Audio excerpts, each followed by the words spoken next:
सर्वसामान्य जनतेचे परखड न्यूज चॅनल जनकल्याण न्यूजला सबस्क्राईब करा, लाईक करा, शेअर करा. उच्च शिक्षित व कातरखटावचा विकास करणाऱ्या उमेदवाराला साथ द्या, असे आवाहन अहिल्यानगरचे खासदार निलेश लंके यांनी कातरखटाव येथील जिल्हा परिषद व पंचायत समितीच्या निवडणुकीच्या प्रचारार्थ जाहीर सभेत केले. यावेळी उमेदवार अभयशा जगताप, आरती दुबळे, राहुल निकम, अजय सानप, सिने अभिनेता किरण माने, जिल्हा बँकेचे संचालक अर्जुनराव खाडे, मकरंद बोडके, सदाशिव खाडे, विजय शिंदे, तानाजी बागल, रवींद्र खाडे आदी मान्यवर उपस्थित होते. पुढे लंके म्हणाले की अभयशा जगताप हे सातारा जिल्ह्यातील जिल्हा परिषदेच्या सर्व उमेदवारापेक्षा उच्च शिक्षित उमेदवार आहेत. तसेच कातरखटाव व दरुणगणाचे दोन्ही उमेदवार उच्च शिक्षित आहेत. या उमेदवाराकडे विकासाचा दृष्टिकोन आहे. समोरच्या सभापती पदाचे उमेदवार हे अंगठेबहाद्दूर आहेत. पंचायत समितीचा कारभार चालवण्याची जबाबदारी ते योग्य पेलू शकत नाहीत. जगताप हे सर्वसामान्य जनतेला न्याय मिळवून देण्यासाठी सदैव तत्पर असतात. महिलांच्या सक्षमीकरणासाठी शरद पवार साहेबांनी जगताप साहेबांची उमेदवारी जाहीर केली आहे. विरोधकाकडून दमदाटी केली जाईल, त्याला न भिता जगताप यांना निवडून द्या. अभयशा जगताप काम आमच्या अभयशा त्या ठिकाणी करत असतात. म्हणजे अतिशय विजन असणारा या पुढील कालखंडामध्ये शैक्षणिक क्षेत्रामध्ये काय केलं पाहिजे, शिक्षण क्षेत्र सुधारलं पाहिजे, या भावनेतून काम करणारा आमचा हा सहकारी आहे. या भागामध्ये जरी नौका उमेदवार असत, पण ज्या भागामध्ये त्यांनी राजकारण समाजकार्य केलं त्या भागामधील सर्वच्या सर्व शाळा डिजिटल करण्याचं काम केलं. कारण माझ्या जिल्हा परिषदचा मुलगा जर चांगल्या पद्धतीचं आपण शिक्षण देऊ शकलो तर त्याची पिढी घडणार आहे. त्यामुळे अतिशय दूरदृष्टी विजन असणारे आमचे या ठिकाणी अभयशा या भागामध्ये उमेदवार आहे.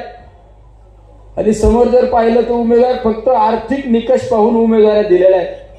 पण माझे हे उमेदवार सर्वसामान्य कुटुंबातील उमेदवार आहेत. सर्वसामान्य कुटुंबातील आणि सर्व खऱ्या अर्थाने समाजाची जाण असणारे उमेदवार या ठिकाणी उमेदवार आहेत. एक सुशिक्षित चांगल्या कुटुंबातील आणि समोर म्हणले काहीतरी अंगठेबहाद्दूर उमेदवार आहे. अंगठेबहाद्दूर उमेदवार जर सभापती पदाला उमेदवार जर होत असतील तर काय पंचायत समितीचा गाडा चालवणार आहे हे सगळ्यात महत्वाचे. एक सुशिक्षित आहे. आमचे दुसरे वकील साहेब त्या ठिकाणी अभयशा आपण पाहत आहे. मला सुद्धा पवार साहेबांच्या या दुःखाच्या प्रसंगी सुद्धा फोन आले. मी साहेबांना सांगितलं असं दुःख झाले. मला म्हणले नाही, एक समाजासाठी काम करणारा उमेदवार आहे, समाजाची जाणीव असणारा उमेदवार आहे. त्या उमेदवाराच्या प्रचाराला तू त्या ठिकाणी गेलं पाहिजे, ही सगळ्यात महत्वाची भूमिका आहे. त्यामुळं पवार साहेबांना अभिप्रेत असा उमेदवार आहे. शेतकऱ्यांच्या बाबतीत त्या ठिकाणी आपण काहीतरी बदल घडवला पाहिजे, या सर्व गोष्टींचा विचार करणारा आपला या ठिकाणी उमेदवार आहे. आमच्या सभापती पदाच्या उमेदवार सुद्धा एक सुज्ञ आणि निश्चित एक त्यांच्या सुद्धा मी ज्यावेळी त्यांच्याशी चर्चा केली, तुम्ही पंचायत समितीची निवडणूक कशासाठी लढविता, त्यांनी सांगितली की या भागातील महिला सक्षम झाल्या पाहिजे, महिला स्वतःच्या पाया उभ्या राहिल्या पाहिजे, यासाठी मी उमेदवारी करत आहे. नेतृत्वाचा एक अभाव दिसतो. अरुणरावजी बागल यांच्यानंतर या गटामध्ये एक पोकळी निर्माण झालेली आहे आणि ती पोकळी भरून करण्यासाठी तुम्ही या गटातून उमेदवारी केली पाहिजे. परिषद गटामध्ये करण्याची खूप संधी आहे. या गटामध्ये विरोधी पक्ष प्रचार करत असताना काय प्रचार करतो तुम्ही ऐकलं असेल. ते सांगतात आम्ही रस्ते बांधले, पाणी आणलं, टेंबूचं पाणी आणलं, हे केलं ते केलं, ही राज्य सरकारची कामं सांगून किंवा केंद्र सरकारनं बांधलेले हायवे सांगून ते मतं मागतात. ही निवडणूक कशाची आहे मित्रांनो? ही निवडणूक जिल्हा परिषदेची आहे. हे जिल्हा परिषद काय रस्ते असे हायवे बांधण्याचं काम करते का? हे जिल्हा परिषद काय डॅम बांधण्याचं किंवा टेंबू सारख्या योजना आणण्याचं काम करते का? खरं तर यादी त्यांचं श्रेय नाही. परंतु जिल्हा परिषदेचे प्रमुख काम काय? जिल्हा परिषद प्रामुख्याने प्राथमिक शिक्षण, आरोग्य, महिला व बालविकास, ग्रामीण भागातील रस्ते, पाणी पुरवठा, स्वच्छता या विषयांवर काम करते. आणि या विषयावर तुमचं कर्तृत्व काय, या विषयावर तुमचं विजन काय, आणि त्यानुसार तुम्ही मतं मागितली पाहिजे.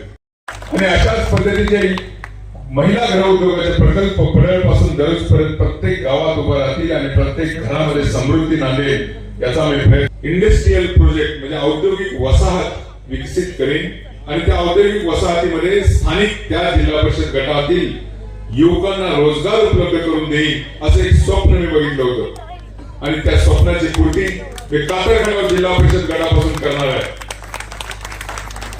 शक्यतो एखादं स्वप्न बघितलं तर ते पूर्ण करण्यासाठी आपोआपच सर्व शक्ती एकवटतात. या जिल्हा परिषद गटामध्ये खऱ्या अर्थानं मला लोकांचा पाठिंबा मिळाला तो मागच्या 4 दिवसामध्ये. मला असं वाटलंही नव्हतं की मला या ठिकाणी लोकांचा इतका उत्स्फूर्त प्रतिसाद मिळेल, पण खऱ्या अर्थानं मी धन्यवाद मानतो माझे मित्र अजयजी सानप यांचं.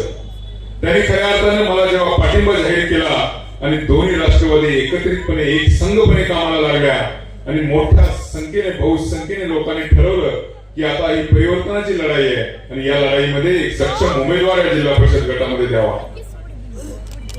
या जिल्हा परिषद गटाचे राष्ट्रवादी काँग्रेस पार्टी अजितदादा पवार पक्षाचे उमेदवार अजयजी सानप यांचं मी मनपूर्वक आभार व्यक्त करतो